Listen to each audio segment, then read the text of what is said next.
Well, hello everybody. Welcome to another video on HVSBL podcast. Today I'm joined by Dr. Adair, and today we'll be discussing his SBL presentation titled Justin Martyr and the Epistemology of Mythology. So thank you for joining me today, Ehrman. My pleasure. Thank you for having me. Yeah. So can you tell us a little bit about Justin Martyr, for those that don't know who that is, and then tell us a bit about the epistemology surrounding him? Yeah. So the very basic biography is that Justin Martyr is a mid-second century Christian apologist. He's probably also one of our first most important commenters on the gospel and gospel tradition. He's also our first clear person who is referencing and citing the gospels, and so he's extremely important for both looking at the development of the gospel tradition and knowing for sure by what time at least some portion of them were written. And we also know a bit of his biography because in one of his major writings, he gives a little bit of biography. So we know about his conversion story and his background, especially in philosophy. And so my presentation is focusing a bit on how his philosophical training perhaps gives him some insight in how he's treating both non-Christian religion and mythology, and how I think that might also be influencing the way he's describing the Christian story and what he might be leaving out that's below surface. Yeah, so the question for me then is, how does Justin go about and say, hey, here's all these myths about these gods and demigods, which Justin is also clear are extremely similar to the Jesus story. How does he go along and say, well, this is all completely total fiction, but the stories that we have about Jesus, well, that's the gospel truth. How does he square that circle and say, these stories are older, they're very similar to the Jesus story? How does he reconcile the fact that the Jesus story is similar, but he believes in one more than the other? So a bit of info is provided by his training as a Platonist. He talks in particular in his dialogue with Trypho, which itself is written as a Platonic dialogue, how he basically went through a bunch of different philosophical schools, spent most of his time being trained by Platonists, and then after his conversion to Christianity, comes along and says, by the way, Plato, everything good he says, he actually stole it from Moses. So the Christians are the real Platonists, and anything Plato had good came from there. So how does Justin understand Platonic thinking? How does it relate to the stories of myths? How does he apply that to both the Old and the New Testaments? And ultimately then how he justifies Christianity versus non-Christianity, Christianity over Judaism, and also even his own arguments with other Christians, especially the Marcionites. How does Justin Martyr help us understand what's happening in second century Christianity? Well, he's there basically showing what kind of fights are going on. He is pretty darn clear he is not a fan of the gentleman known as Marcion of Sinope. We don't know if the two of them ever met, but we can at least see in the written form they don't get along. In particular because Marcion is saying that the God of the Old Testament, of the Hebrew scriptures, is not the God of his version of Christianity. The Old Testament basically shows this God is not the good, all-loving God of the Jesus guy, while Justin, on the other hand, is saying, no, the God of the Hebrew Bible is the God of the true Christians, and ultimately he tries to justify Christian faith based on those scripture interpretations. And you can see how they try to go back and forth in saying what things we're supposed to be accepting or treating literally from the Old Testament, what things we shouldn't be treating so literally. Part of my paper is also to talk about how Justin will look at the Old Testament and he will talk as if every single story in there absolutely happened, but it's also filled with symbolism. Marcion, on the other hand, doesn't have the same inklings of treating these stories non-literally, and because he looks at this literally and says, hey, this talks about a God who floods the world and kills everyone. Here's the God who is in the Garden of Eden and has to call out to Adam and Eve, where are you, as if he's not omniscient. Treat that literally. Well, this isn't, an all-powerful, all-knowing, all-loving, all-good deity. Justin will say to that sort of thing, no, you're not understanding what is going on here, that you have to, put some interpretive work into this. that is part of the debate that's going on. How do we treat what parts? Literally, frankly, it feels almost like the 1920s with the Scopes monkey trial in a sense, but several centuries in the past. So that's part of what he's showing us, and also trying to relate other quote-unquote heresies and how they relate to the other versions of Christianity that Justin is against. He talks about Simon the Samaritan, otherwise known as Simon Magus, Simon the Magician, and how he basically is using demonic powers to convince people to come to his ways, but Justin knows better because, so he claims, he can interpret Scripture better than anybody else, including Jews, where in his dialogue with Trypho, at least in this dialogue, Trypho is a law-abiding Jew and trying to tell Justin, hey, you're clearly interested in loving the Scriptures, but become a Jew instead of this whole weird Christian thing. And Justin's like, nope, only us Christians really know how to interpret the Scriptures. You Jews don't know how to read Jewish literature, which is, if it's not anti-Semitic, it's close enough. Yeah. And that's just perfect what you just said there. That leads up to my next question.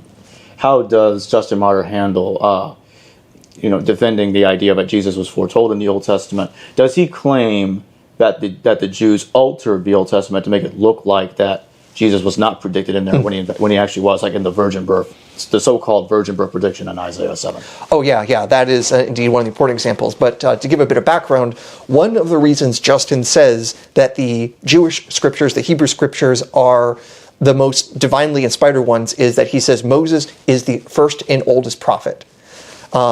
So he doesn't defend this directly in the writings that we have, but he's probably cribbing it from people like Josephus, who try arguing that, the writings of Moses are the most ancientest and bestest ever. And everything else good that the Greeks and Romans have, it's because they're cribbing off Moses directly or indirectly.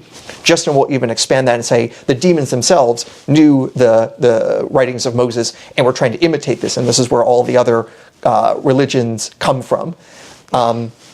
When we get then to Judaism, the thing is, Justin, as far as we know, can read little if no Hebrew, and he is completely dependent on the Septuagint, one of the original Greek translations of the Hebrew scriptures. And because what the Greek version, or at least that particular Greek version, says doesn't necessarily correspond to what we find, say, in the Masoretic text or anything from the Dead Sea Scrolls that we can reconstruct, the fact that those things aren't the same means that Justin basically has to argue that his version of Christianity is correct and that the Greek translation he has is more correct than the Hebrew scriptures that he is fighting against when he's debating people like Trypho. Now, when I say debating as well, I should be careful that Trypho, as far as we can tell, is a literary character in this dialogue. This isn't necessarily a recording of any conversation that actually happened, and honestly, the way you read it, it feels the sort of thing, it's like, oh yes, it's the sort of story where the 11-year-old goes into a class and completely trounces the professor there because he's just so smart and brilliant. It's the sort of just so stories that get passed around the internet. It feels written in that kind of way. So whoever Trypho is, whatever this dialogue is, it's ultimately Justin's invention, and the Jew that he is inventing here, defending the Hebrew scriptures, has to basically, sit there and take it from Justin and tell him, no, you have altered the scriptures. And you mentioned particularly in Isaiah chapter 7, the prophecy of a young woman giving birth. In the Hebrew, it's rather clear this is not a prediction far in the future of someone without sex having birth. It's a young woman who, the text actually might suggest already is pregnant, is going to give birth to a child named Emmanuel, and that this is supposed to be a sign for, the Assyrians going away.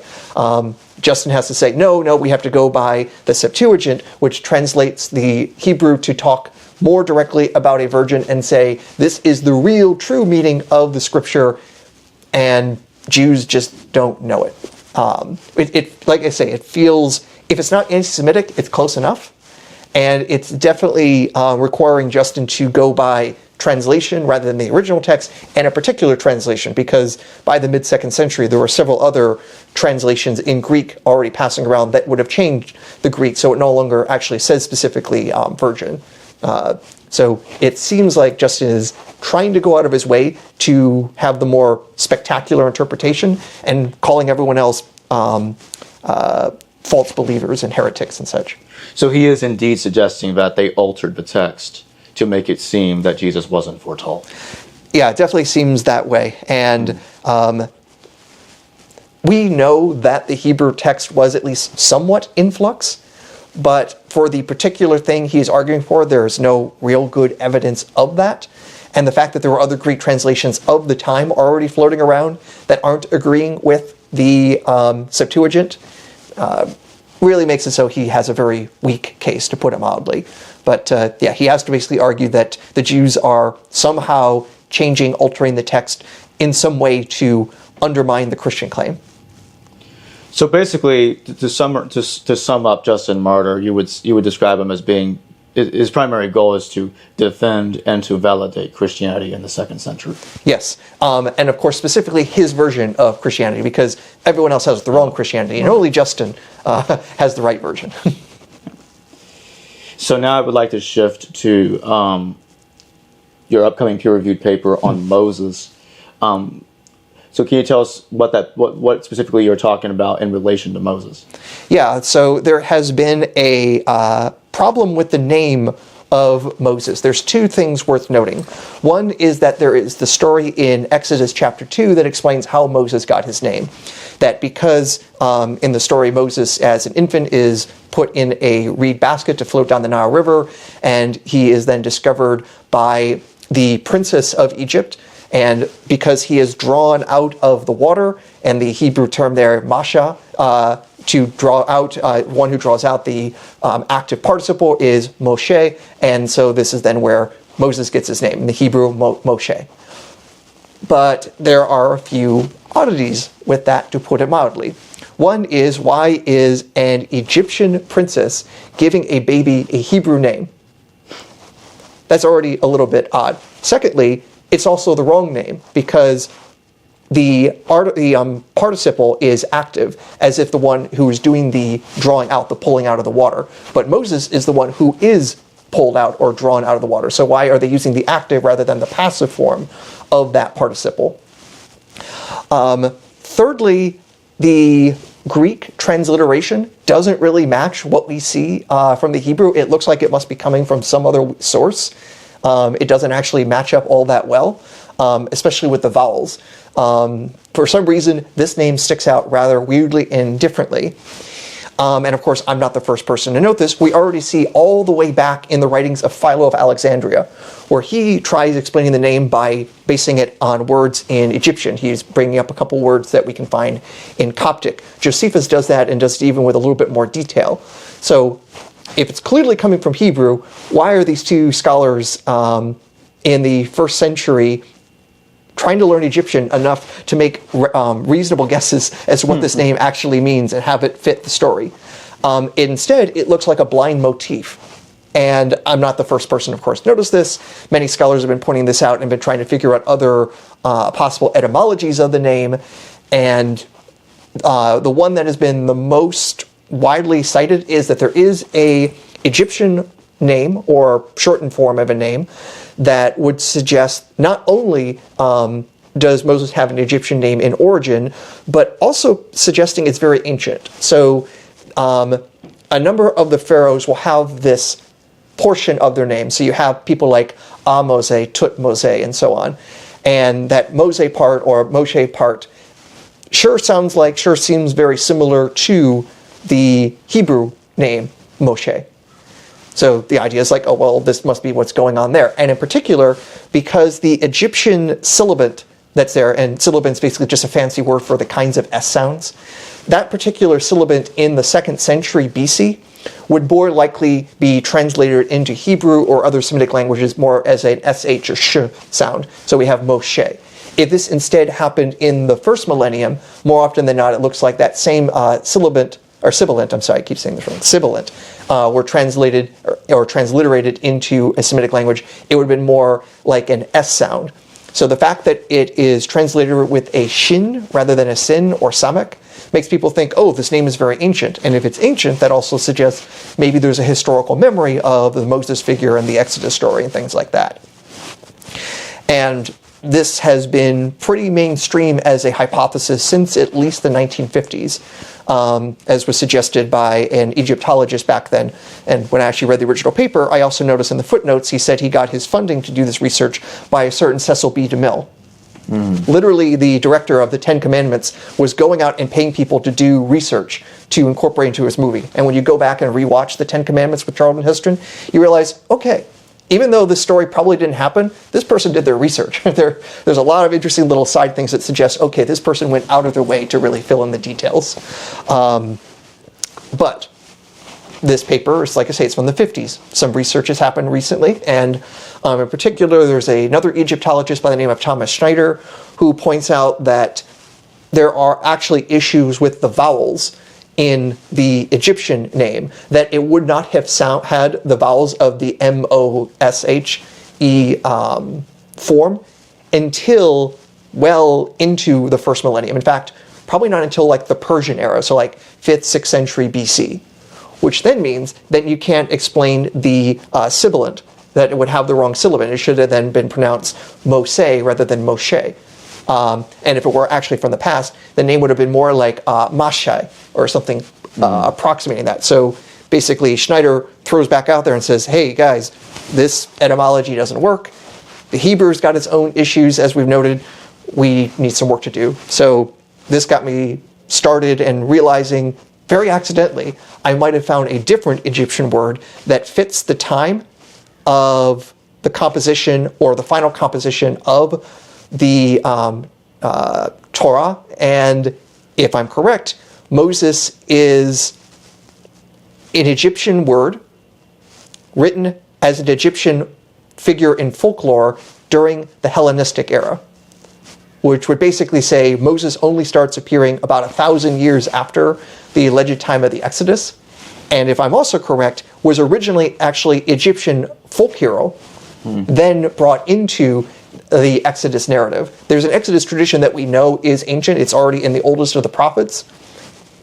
But the other weird thing is, if you look for Moses in 1st Isaiah, 2nd Isaiah, if you look through Ezekiel, Amos, pretty much all the prophets, other than a couple of likely interpolations, you don't find Moses at all. How is Moses, the greatest, most important person in like all of Jewish history and legend? And he doesn't start getting mentioned clearly and well in the prophetic literature until you're reading things like Ezra, Nehemiah, and Daniel. That's weird. But if he's actually of Hellenistic origin, that starts to help make sense of things. So my paper is to basically isolate the fact that we do have other legends of Moses suggesting that he was completely an Egyptian from the start. And those are our earliest datable references to Moses in these Greek authors saying they're getting this from the Egyptians, where Moses is an Egyptian and goes and does all sorts of good things for Egypt. He doesn't decimate Egypt before he leaves. No, he's actually going and expanding Egyptian power. Where do these stories come from, and how is it that it's so different than what we see in the biblical tradition? So that's what my paper tries focusing on. So you're suggesting that the Torah was familiar with these Hellenistic sources, and they created Moses out of looking at those Hellenistic sources, or reimagined Moses from what those Hellenistic sources were saying? I would suggest at least that the final redactions of the Torah are using those sorts of things. I'm pretty sure at least some parts of the first 5 books of the Hebrew Bible have older parts. How old they are, I think that's a very difficult thing to argue. But you don't judge a book by its oldest part. You try to figure out like something more about its compositional history. And I'm far and away from not the only person suggesting that the final compilation is sometime during either the Persian or Hellenistic era. So I'm not too outside the mainstream for that. But if I'm basically saying that Moses only enters in during, say, the 3rd century BC, then that requires a lot of the stories in the Pentateuch to be edited or created much later than most scholars would suggest. There's no way, for example, Deuteronomy could be have composed and existed and floating around during the days of Josiah's reforms before the destruction of the First Temple. That would be precluded by my hypothesis, for example. And so basically when you're saying that the Septuagint has a different form of Moses' name than what we see in like the Masoretic text, yes, that would suggest that the Septuagint had access to are you saying that the Septuagint had access to a different Hebrew Torah or other sources? Not even Hebrew at all is my suggestion. So if you look at the name Moses in the Septuagint, it's not spelled M-O-S-E-S. Of course, not just because that's not the Greek alphabet, but importantly, it doesn't actually have a simple O sound. It doesn't have just a simple omicron or omega. It actually is, boy, my mind is floating away, but it is omicron and, omega and upsilon. It has this weird diphthong, this weird doubling of vowel. And if you look at the Masoretic text and the Greek text for a whole bunch of other names that have a similar thing, where you have in the Masoretic text, it has the pointing for the various vowel sounds. In every place that there's a holum for the O sound, you usually see it as translated as either omicron or omega, the major O sounds in Greek. You never see it as this weird diphthong except for Moses. That makes it stand out. Also, the Greek is a bit weird because the way that it is declined. So, for the sake of people in the audience, when you're talking about a noun or an adjective being declined, it's basically how you're changing the ending of the word, if it's masculine, feminine, if it's singular, plural, if it's the subject or the object, or the direct object or indirect object, etc. What is it doing in the sentence? These are the ways you modify it. And the thing is, the way that Moses is declined is extremely irregular. And people looked at this as well, and they're like, why? If they're doing this translation or this transliteration from Hebrew, why not just use one of the major normal ways of declining nouns that you would do with all these other names? And there's all sorts of other similar names that have like similar endings that Moses does, but are declined in these more regular forms. But Moses comes along and is just like, no, doc, I'm not doing that. Why? Why is it that way? And here are a few of the observations that kind of stand out. So like I say, first off, it's kind of hard to understand how you get this going from Hebrew to Greek. But the diphthong I discovered is actually a diphthong that you find specifically in the Egyptian versions of Greek. So when you see off transliterated from Egyptian to Greek, they do this extra diphthong. It seems to be a fairly common thing in Egyptian Greek, which suggests, oh, maybe there's actually an Egyptian word or an Egyptian source for what's going on here. And I try looking for some word in Egyptian, specifically in Demotic, that can explain both the Hebrew form and the Greek form, and use that as the common ancestor for both. And if I can find anything that can explain what Moses is supposed to be doing in these other Egyptian sources, because, as I mentioned, the problem with Moses' name in Hebrew is that it looks like it's a blind motif. It doesn't quite fit the context so well. Is there an Egyptian context where it actually does make sense? And I surprised myself in discovering that there is a verb that can also be used as a noun. It's a fairly common demotic word that basically means to go or to go on a journey.